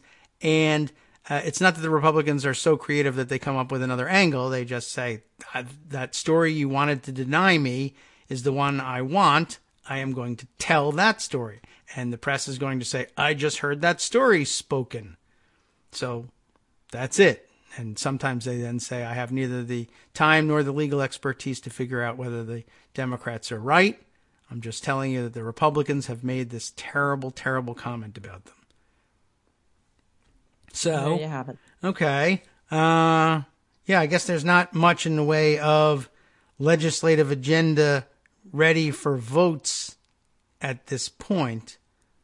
Other than keep trying this. On the Senate side, McConnell is going to keep trying his trolley Israel bill that isn't working because, it's when all else fails, bludgeon Democrats with what he thinks are tough votes. Yeah. We know that that's one of McConnell's favorite things to do. Israel. But meanwhile, and we can talk about this after the half hour, there's increasing disquiet among Senate Republicans, and we've got the three who are being vocal about it: Lisa Murkowski, Susan Collins, and Cory Gardner. Okay. Not that Susan Collins is going to do anything about it. Right. She's just a regular player. But some are quietly going off the record to conservative media in the form of Daniel Drucker. Is that his name? Oh, I don't know. If he's The conservative, guy I who have no writes idea. for the Washington Examiner. Okay. Yeah, that sounds familiar. David Drucker. Oh, is that right? Okay. Yeah, and saying, Yeah. this is getting kind of bad. This is getting to be something maybe we need McConnell to do something about. Okay. That well, that's good. Now I'm thinking I saw somebody who I clicked on to figure out who he was, and maybe it's the same guy because it came up as a Examiner guy, but crowing really about the state of the shutdown the other day and saying, oh no, it wasn't him, but another David, but Dave Rubin saying he's from the Economic Policy Institute. Government still shut down, and the truth is most people don't care or aren't affected, which shows how big and wasteful government has become. I feel bad for government workers not being paid, though they'll get back pay, but this is a great argument for small government in action right now, which was striking to me because it was like that was almost word for word the line that Newt Gingrich used about his famous, well-received, history-making government shutdown that launched him into the presidency because he so understood American politics. Yeah, I don't think that anybody really truly buys that. Except maybe the folks in the White House. Yeah, that's true. They may, and I don't know whether it's because they recognize the argument or because they don't, that they like it so much. They're all kind of newbies, and I don't know how old Dave Rubin is, but he could be of an age where he just wasn't conscious of Newt Gingrich's It's entirely possible. lines. And history. Yeah. Why? Right. Why read history? The whole thing sucks. Okay. Oh, as a matter of fact, I just realized I have missed our break call here, and all my alarms have moved because I ran upstairs with them to move the kids who are on snow delay. So I think we're currently in our break, but maybe we'll just talk right through it, and we'll provide it to the podcast folks as a special bonus. I wondered where the music was. I did too. I said, I know I'm responsible for this, but why haven't I seen it? And I guess the answer is the phone was further away than it should have been. and on silent, which I usually like for the radio, but vibrating on the desk is one thing. Vibrating in the other room is another. It is not so helpful. Yeah. So, all right. I think we got that set up for our last break, and we'll be able to remember when to end the show, too. So that's good news. So technically speaking, we are, if we come back, I said, now I don't even know what the timing was. Let's see. 10:20. It's 8:29 my time. Okay. 10:29 your time? Okay. I think we might have gone all the way through it and back in. So, assuming you are coming back from the break, which you and I are not, and podcast people won't be in the future, welcome back to the Kagro in the Morning train wreck. I'm so confused. Me too. But there's a lot of, process and procedure, as what we've always said, is very important. And if you don't have everything lined up correctly, you could have a security disaster, or you might miss your cues and part of your law is ineffective, or you're unable to reopen the government, or whatever may happen. So pay attention to procedure. Learn from my mistakes. All right, well, continue on as though nothing had happened. And, unfortunately, the reality is that in Congress, nothing is happening. So, right. There you have it. We're on theme. There are other things going on, certainly. Well, I'm sure they're working to their death with something. Congress. Nancy Pelosi is telling Donald Trump, we don't want to hear from you. Yes, that's true. They're figuring out another way to put the pain on Republicans. Okay. On Republicans. How in the House, yeah, on the shutdown. What's and, that? Republicans are going to the media to say, hey, maybe we should figure out how to get Mitch to come out from his shell. Oh, yeah, he doesn't do that. So, were there other names, or are they all anonymous and on background who were talking to? They're all anonymous Okay. on background. Any guesses that you might have? I mean, who'd be likely? No, I don't know that they're all senators. Ah, okay. Could be just staffers from senators or people from outside. But what they're saying is McConnell is worried about his own reelection and keeping the Trump people happy. Okay. He's got to make sure that he mends all of those fences that were brought down in the first couple of years with Trump, when Trump was regularly dumping on him. Right. Yeah, all those tweets are still out there. But they raised the little hopeful flag that he, quote, would pivot if the shutdown runs long and his members' reelections were imperiled. Well, guess what, guys? It's now at day 26, which is the longest government shutdown we've ever had. Yeah, that's got to be counted as running long. Is running long, and I think it's going to imperil some folks who were already imperiled.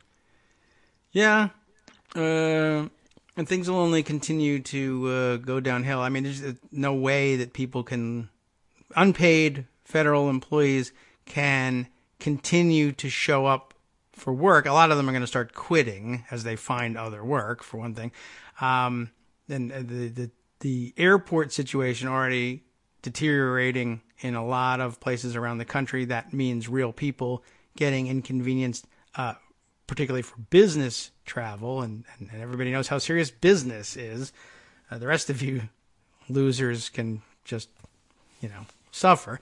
But other agencies, I know the farmers that he just went to visit with of course, they're getting screwed too. They got doubly screwed. The stupid tariffs that left them with crops with no market, and then they were told they'd be bailed out by federal assistance, and now the federal assistance can't be processed, nor can they go and get loans from the banks without any idea of when that assistance might come through. And so the next crop, the last one having rotted in the fields, can't be planted because they can't get the money to get started. They need to see if there's a way they can go through the mortgage bankers to get those loans. Yeah. Did you see that story? No, but I guess that's the next logical place to go. What else have you got to?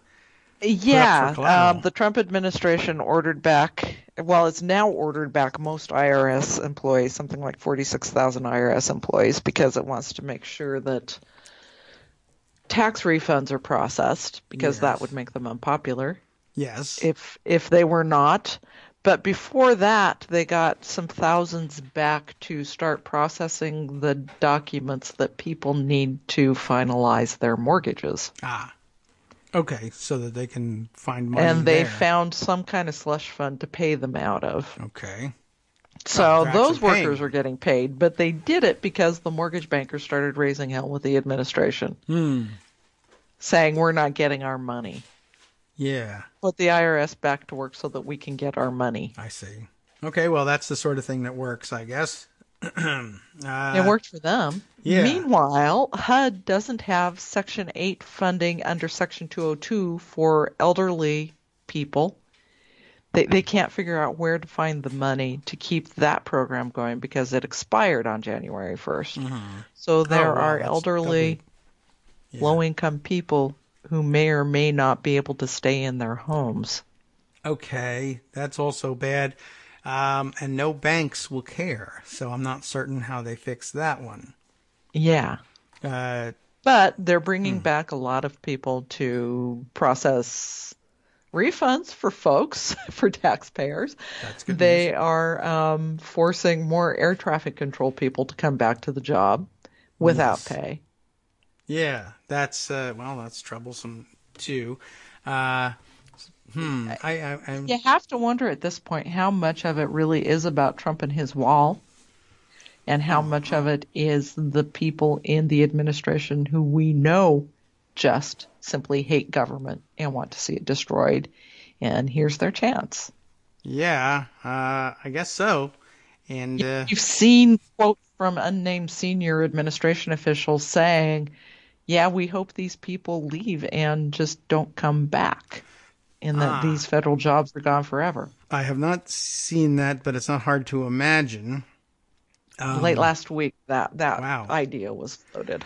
That's consistent with a lot of their other staffing strategy, just at the higher levels, not appointing people to existing government positions, both because they don't think they're necessary people. Two, I guess they've run out of people that they have to give rewards to, I guess. Or three, the only people they have left to reward are avowed white supremacists who would be found out from their blog posts and rejected and have to withdraw their nominations, and they've had enough of that. And I guess lastly, without people in the mid-level bureaucratic jobs, the cabinet officials and immediate sub-cabinet that Trump's filled with his people, or been given a list to fill them with, are in nominal policy control, and there's nobody to countermand them. So I guess if they clear out the lower ranks too, that's good. And if they can do it by starving them, even better. Yeah. Okay. They're all Democrats. Wow, anyway. I hadn't thought about the idea of an attrition program.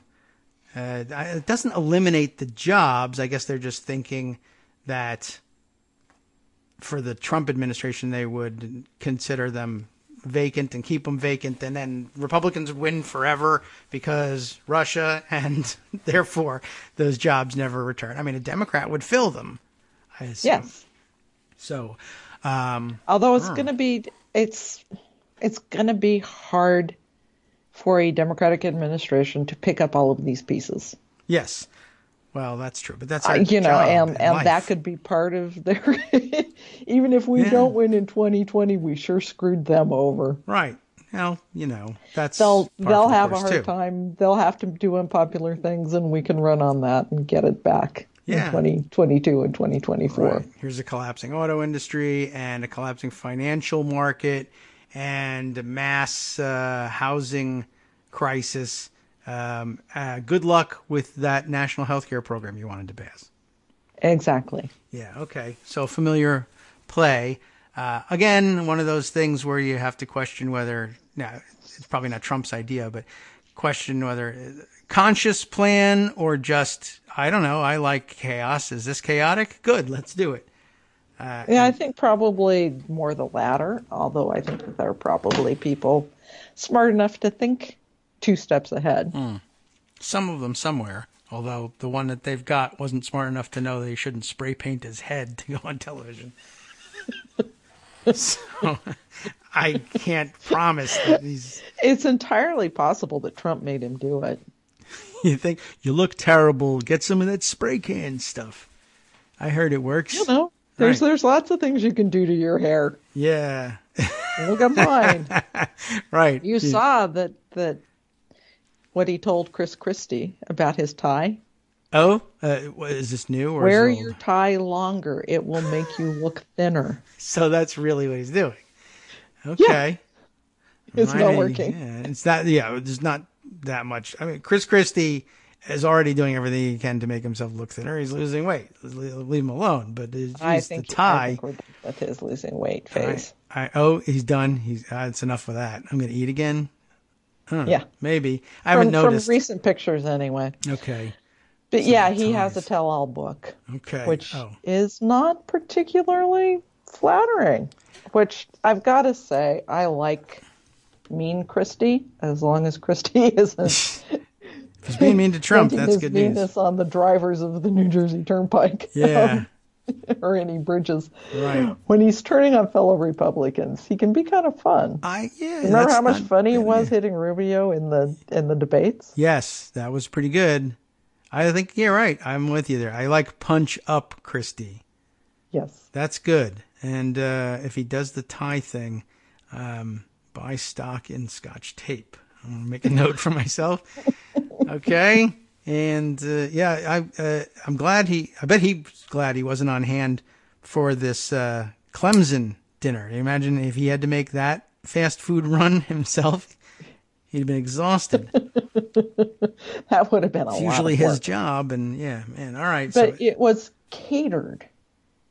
So perhaps the nefarious outlets brought the food to the White House. I see. Because it was catered. Catered. I guess White House informed us. Oh, I mean, that's interesting. Like, what does that even mean? Actually, I'm afraid to think about what that means. I'm afraid that means that they hired a caterer to buy all that stuff, who marked it up and took a profit from ferrying McDonald's from the very golden arches themselves to the White House.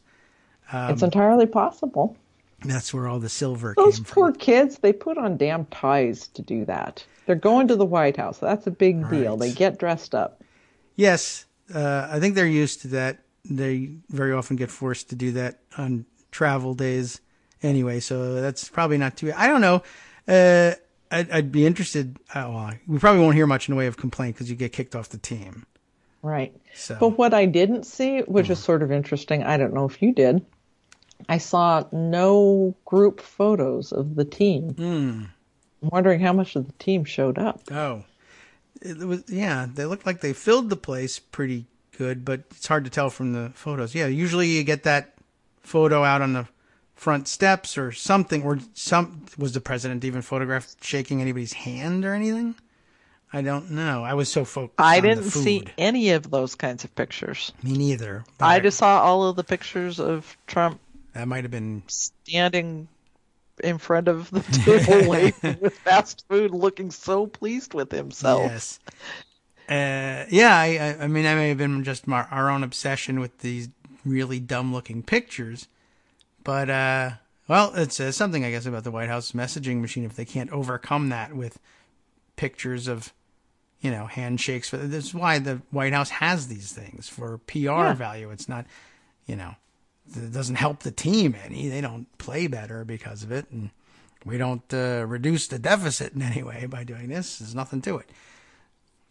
It was a very bizarre atmosphere all around, and now the fact that the catering question comes up makes me think, this is something now I want you, David Farenthold, to figure out, okay, did he pay for it? Did he pay for this out of pocket? Yeah. And I doubt it. And if so, my guess is that possibly the campaign paid for it, which also would present a problem, and they will pretend they didn't know. I guess he could have paid for it, but as others pointed out, I'm worth $10 billion, but I'm only spending $1,500 on hamburgers for these guys, is a bit of a cell phone, maybe, but I don't know. That was very bizarre, to be sure, and that he blamed on the shutdown too. So it'll be interesting to see him say we had to do things that way because shutdown, but Nancy Pelosi is full of it on the State of the Union. Yeah. Okay. He'll do it. I mean, that won't bother him any, but it will be strange and contradictory. All right. What other news? Which reminds me that we saw another. I heard you and Greg talking about the emoluments. Yes. Business. Gosh, you would think that that's something that an attorney general wannabe would know about. Yeah. But apparently, T-Mobile executives ended up staying at Trump's hotel, 9 of them, while seeking Trump administration merger approval. Did you see that one? No, but that's every day. There's another. This is from the Washington Post. T-Mobile announced a merger needing Trump administration approval. The next day, 9 executives had reservations at his hotel.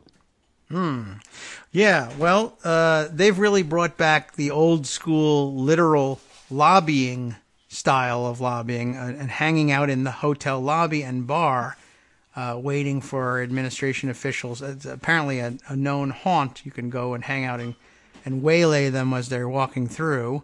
Why they're walking through, I have no idea. Although Steve Mnuchin for a while was living there, I think. And I don't know whether he ever bought a house or not. Or a block of houses. But I mean, I'm amazed at the AG guy. Honestly, just in terms of it's in the news. You read the news, right? Legal issues in the news that's sort of interest to you. constitutional You're going to issues. have a hearing in front of the Senate to talk about this stuff and to apply for the job of being in charge of this stuff. That is true. That usually would be motivation you for do a them. little homework. Yeah, and by the way, when you weren't nominated to be Attorney General, you were so into the legal news that you would write unsolicited to the people who were Attorney General, trying to tell them what to do. But this one, pages and pages of memos telling them what to do. Emoluments, never heard of it. I did say, I could understand a year ago, maybe a little more, not having read it because it just doesn't happen. Just like, we're not all brushed up on Third Amendment law. There's not much jurisprudence on that one. They're not quartering troops in people's houses very often these days. And, I knew it existed, but I don't know anything about the jurisprudence on that. I'll get back to you. But that happens usually. How many words is it total? Yeah, not a lot. It's a quick read, as we say. Yeah. And the observation yesterday that we're supposed to believe he's apparently intimately familiar with the Peter Strzok texts. Those he's read. Constitution. Those he's read. Not something I'm actually interested in. So sorry, can't help you. I don't know. A deficiency, to be sure, not the worst we've seen in confirmation hearings for high-level legal jobs, but not a good one. And I guess that's just the set play. Sure, he's read it. Sure, he's read the news on it, and sure, he knows what the law about it is. He just didn't want to answer any questions on it. I think so. All right. Man. That by the way, the T-Mobile story is from David Fahrenthold, so he's still on the job. Yeah. Well, I don't doubt it. But he finds all the good stuff. And that one visit of the 9 executives wasn't the only one. How long was the visit? They've been back repeatedly. Oh. By mid-June, 7 weeks after the announcement of the merger, hotel records indicated that one T-Mobile executive was making his 10th visit to the hotel. Well, he really likes the mints. Yeah. That's the guy. That's domestic emoluments. Laguerre. I don't know how to pronounce the chief financial officer, celebrity chief executive John Laguerre. I don't know. Yeah. But anyway, he liked to walk the lobby in his T-Mobile gear. Really? So, is it like dress stuff? Is he in his suit to be a serious lobbyist, or is he walking around in T-Mobile T-shirts? That fuchsia-colored T-Mobile T-shirt. There's a picture with this story, which he's got. Oh my lord! He's got lawyers with him who are all wearing the same bright fuchsia tie. He's got a blazer that has the T logo. The fuchsia logo on the lapel, embossed on the lapel, and he's wearing a T-Mobile T-shirt. That is weird. And behind him is another woman wearing a bright fuchsia jacket. So, yeah. Wow. Well, I'm sure that looks fine, but you should get kicked out of court for product placement. Yeah. If you go in there, I don't know whether they wear that in court or not, but so they walk around. Well, it was for the Senate Judiciary Subcommittee on hearing up on the merger. Oh, well, I guess it could be worse. I just had it's visions Trump's of them. world now. Yeah. I just had visions of them setting up one of those giant air-filled dancing stick figures in there with T-Mobile on it, in the lobby. And he's got one of those spinners. The guy walks next to him, with an arrow pointing. Talk to my guy about T-Mobile mergers. They probably set that up in the lobby of the Trump Hotel. Yeah. Wow. Well, that's the other part. Domestic emoluments. We've got the Saudi-owned Arabians taking up entire floors for months at a time for no apparent reason, and then when they run out of excuses for Saudi royalty to be staying in the hotel, they put up American veterans in there. That was a story from a couple of weeks ago. I missed that one. They were. How much did they gouge them? I think that they were putting them up for free. And of course, the Sauds wanted to spend as much as possible. So, the hotel was probably jacking up their rates, but they were only too happy to pay it. And I think the story was they felt like they hadn't spent enough money with Trump, but it was getting too conspicuous to stay there when the Sauds have fabulous palaces here in the United States that they can stay in anyway. So they teamed up with their lobbyists who were lobbying against the newly passed law that allows American citizens to sue the government of Saudi Arabia over 9/11 and possibly other terrorist attacks. And this was of concern, obviously, to the Saud family that owns that area of Arabia.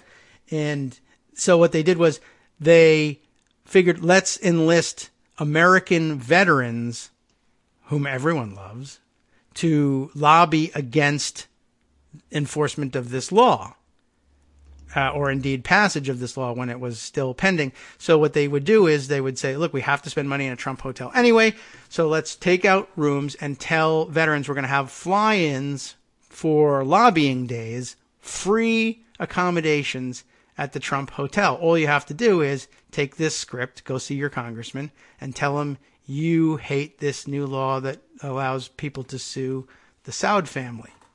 Lord. And they did it. Although a couple of them were like, this felt really weird, but it was a nice hotel. So that's how you launder money inside a hotel. Just a little lesson in case you're thinking of doing it. In case that mortgage loan comes through on your next crop and you think it's a better gamble to lobby in Washington than it is to grow food, and it is. You'll know how to do it. As long as Trump's in the White Right. House. So go for it, I say. Wow. So, hey, things suck. Country's going to hell in a handbasket. But, one thing doesn't entirely suck. Let's hear about that thing. Steve King is still subject to a censure motion in the House. That's not gone. That's correct. Bobby Rush is still pissed that all they did was say, yeah, we condemn these words. And I mean, Steve King voted for the thing. That's how you know how toothless what they did yesterday was. Yeah. But what's also kind of fun is that Kevin McCarthy is feeling a little bit of backlash about why this didn't happen sooner, and he's throwing Paul Ryan under the bus. Yeah, well, he blew permanently under the bus. It's gonna be interesting. Do they rank speakers the way they do with presidents? Someone does. It's just not very popular he's read. He's going to be one of the worst by far. Yeah. I mean, he really did nothing. Yeah. But, this Steve King thing. He was asked why Republicans waited so long until he actually defended white supremacy. And McCarthy said, have I been leader for years? Yes, though. He said he'd been the top House Republican for only a short time and was now in a position to take action. Okay. Well, I guess so. That's an excuse. Although if he put it that way, have I been leader for years? It's like, yeah, you have been. Actually, that was actually literally the sign on your door. What are you talking about?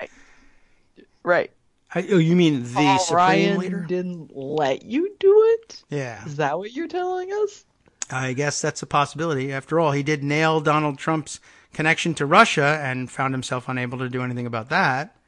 Pretty much. So, all right. So, the most ineffective Speaker of the House in generations, unable to pass any legislation whatsoever, ruled his conference with an iron fist. Apparently. Even though he was also the subject of attempted coups like 5 times. I really hope Paul Ryan is gone forever. Well, I imagine he had some plans, but it's going to hurt when maybe when his plans start to develop. That's when people will say, "Oh yeah, I need to do that Speaker of the House ranking." By the way, worst ever. Just thought I'd let you know that prior to your big news conference that you've called for tomorrow.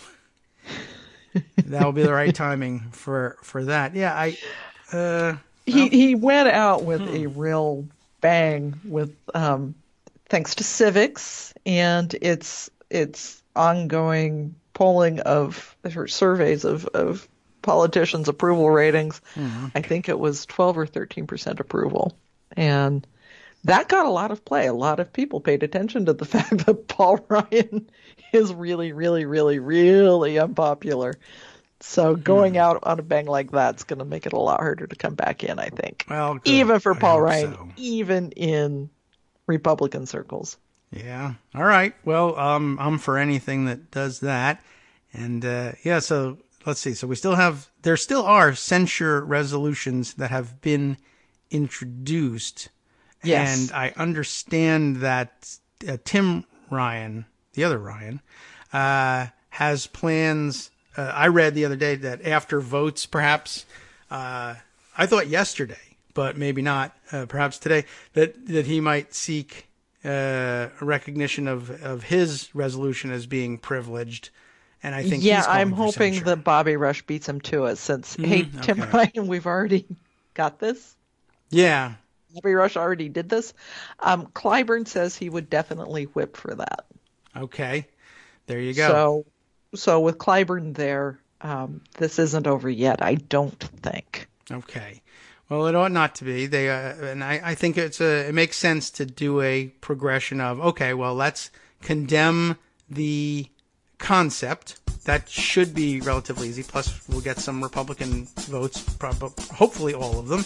And then we can say, well, that now being the case, that everyone hates this ideology, why don't we do something about the guy in the House that has that ideology? And by which I mean every single Republican. But this is the one who, said it most says recently. It out loud. Yeah, regularly. And there's plenty of others too, but he really seems to relish in doing it and doing it loudly and publicly and really super obnoxiously, like not even clever that could be double entendre or something, and you could hide under it and say, I was only speaking of XYZ. No, you just came out and said the most horrible thing. So, all right, we'll look forward to that happening.